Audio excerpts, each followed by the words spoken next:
Warning, creepy videos. Viewer discretion is advised.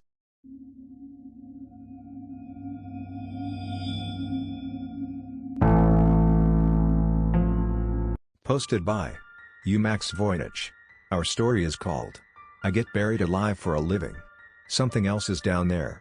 You ever wonder how those funeral homes stay open? You know the type, faded signs out front, called something like Bartholomew and Sons, only staffed by three pale old men in ill-fitted black suits, open 364 days a year in a town of about 1,000. They'll tell you funerals are expensive. That they only need a few to pay the bills. Bullshit. There's a reason all these tiny funeral homes can stay open, and I'm going to tell you. Listen close. I'll only say this once, they call themselves the next of kin, and I'd say they have a hand in around 75% of funeral homes across the USA, Canada and the UK, whether that's franchising, operating or major shareholders in. For every backwater funeral home you see, that'll spin some tale about how they're self-made and family-owned, there are hundreds of backroom meetings, money changing hands, men and women coming at strange times of the night to deliver coffins, crucifixes, embalming fluid. In short, they're everywhere. Secrecy is preferred. No one wants their loved one's funeral run by a multinational corporation. I'm telling you this for a good reason, because the job that I do only makes sense if you understand the broader context. You might not know about the next of kin, but Wall Street does, and a lot of important people have invested a lot of money in the corporation. They have a reputation to uphold.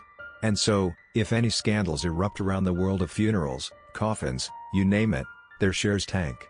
All it takes is one horror story. One mother slips into a coma, gets identified as dead, then bitterly claws their way out the coffin into the surface. Imagine the headlines. Imagine all that shaky, handheld footage going viral. So that's my job. They bury me in a coffin and give me 2 hours to get out. I'm like a crash dummy, but for coffins. Anytime a new model comes out, it's my job to, well, take it for a spin. But the past few burials, something has felt wrong. It started with a model they called the Veneer 225. It seems standard procedure to start. I have my usual equipment, a lighter, a help button, a hairpin. I insist on finishing my cigarette as I'm sat in the coffin, as the mechanical arm slowly moves it over the hole. Jake calls me an asshole, tells me that it'll kill me. I look at the coffin, we both grin. Then, as per usual, I lie down, getting myself comfortable, and wait. It takes about 10 minutes all in all, the lid, the earth heaped on top. I wait for a while, taking my time to breathe deep, mentally telling myself that this is not permanent, that worst comes to the worst there's an easy way out. I go through this process each time, running through the motions of reassurance, making sure that I know that this isn't forever. It's my way of talking my body out of panic, of making sure that whatever happens, my unconscious doesn't kick into overdrive and leave me with a panic attack.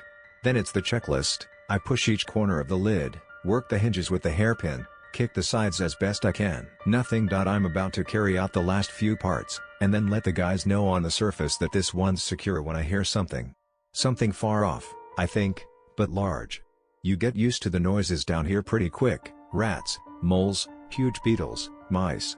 There's a sort of frenzied patter, their little legs working the dirt, and then a moment of silence. They assess the situation, whiskers or antennae twitch, and then they start again. Sometimes they'll bump against the sides of the coffin, readjusting their course before moving on. But something about this is different. Now this might just be my brain getting overactive since I'm buried 6 foot deep in the pitch black, but whatever it is, it feels like it's looking for something. And not in the same way animals hunt. There's a seeming randomness to animals' movements, something frantic to it. The tunnels they dig aren't based off any blueprints, they're shaky and curved and strange. But whatever this is, it's moving with almost mathematical precision. I can hear it clearly. Sound carries surprisingly well underground. There is a shift, and then 4 scrapes, as if whatever this thing is moving to a new location, and extending in several directions before moving. As if it's intelligent, plotting a route. Looking for something. I've still got things to do, the knee test, the thump, hinge lock, but whatever it is seems to be getting closer. And it's big. Bigger than a rabbit or a rat. You can tell by the sound of the earth shifting around it, like rainfall, rocks and dirt pouring into new space. I press the button. From the moment you press the button, until the moment you're taken up, there are about 10 minutes. For the digger to move all that dirt, and the arm to pick you up, you've got to brace yourself for the reality that you will not see daylight, no matter how much you want, no matter how close you are to losing it, for 10 minutes. That's what they tell you. Have your panic attack once you're out, they say. Don't have it on company time. And so that's how long I have to wait, hearing this strange, precise creature move around in the earth near me, shifting, searching. When they find me, I'm covered in sweat and have to take a moment to breathe once I'm out. Jake says I look like I've seen a ghost. I tell him to go fuck himself. Knock, veneer 229. There it is again. Even though we're miles from the last burial site. That scratching, the clawing.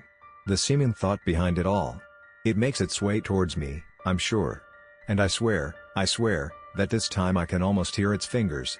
That's what I'm sure they are. Long, desperate fingers. Knock, Polly C, 23. I'm spending less and less time underground now. I run through the checklist as quickly as possible. I've still got to go down, I have rent to pay, medical bills, debts. Even before I'm done I press the button, desperate to get out. The air in the coffins becomes stifling and too hot, and I swear that whatever that thing is, it's looking for me. Nothing else makes a noise when it's around. As if they're scared. As they've already run away. And it's working its way through the tightly packed earth, through the silt and the shit and the roots. It's taking its time. It's in no rush. Time works differently underground. Knock, Wood 127A. This time I'm not quite fast enough. I don't hear it for a while once I'm down, but that doesn't do much to relax me. The coffin's a little smaller than I'm used to, and I feel my neck twinge, the beginnings of a cramp. I'm trying to work into a position where my knees can be used to lever the bottom half of the lid off when I hear it. That shift, the sound of multiple fingers working their way through soil. It's been waiting. It's adapted. Changed tactics. Instead of just aimlessly moving around, it's waited at the place it left off, for what must be days on end, for me to be dropped back in. It starts moving again, and this time it's so close I swear to God I can hear it fucking breathing, these wet and ragged breaths that somehow echo from the material of the coffin, so they're all around me, filling up every single inch of air with the sound. I'm hammering the button now, hoping that the more I press it the more that the people on the surface will realize that this is serious, that something's wrong, but I've no way of knowing. Then another noise echoes in the dark. It's not just the shifting of soil, but a tap. One at first. It waits. Studying my response. Then three, in a slow and certain succession, tap tap tap. I swallow. I can hear my throat contract, the sound of my heart hammering my ribs, and I am suddenly aware of the dense weight of the earth above me, all pushing down and onto the lid of the coffin, stones and roots and seeds all pressed so tightly together I can hardly breathe. Tap tap tap. It's getting faster now.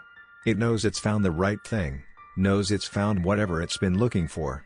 I'm trying as hard as I can not to cry, not to scream or shout or just bang my forehead against the lid until it knocks me unconscious. Tap tap tap tap tap. Now its breath is speeding up, excited, gurgling, and I feel as if it's pushing its face, or whatever it has that counts as a face, against the side, and that it's breathing me in, my scent, my sweat, my fear. Not just tapping now but smooth sounds, the noise of someone running their hand along the side, searching for a weak point, an opening, a hinge. The sound of someone scratching the wood, pressing their weight against it. In between the movements, there's something stranger, a faint, whispered melody. It's haunting, lilting, reminding me of the nursery rhymes my mother used to sing, soft and sad and beautiful.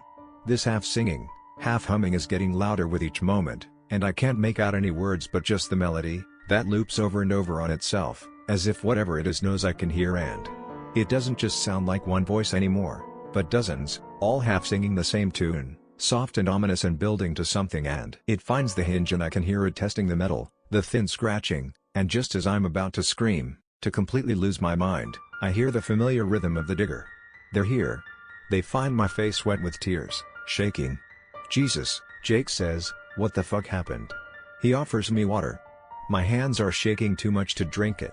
I shake my head. I see his eyes go wide, and I turn around. The side of the coffin facing us is covered in deep scratch marks, that have stripped the varnish from the wood and left pale stripes. But that's not what makes me feel as if I'm going to be sick. No, it's what the scratch marks say. There, carved into the wood of the coffin. The dead don't sleep. We only dream, Finn.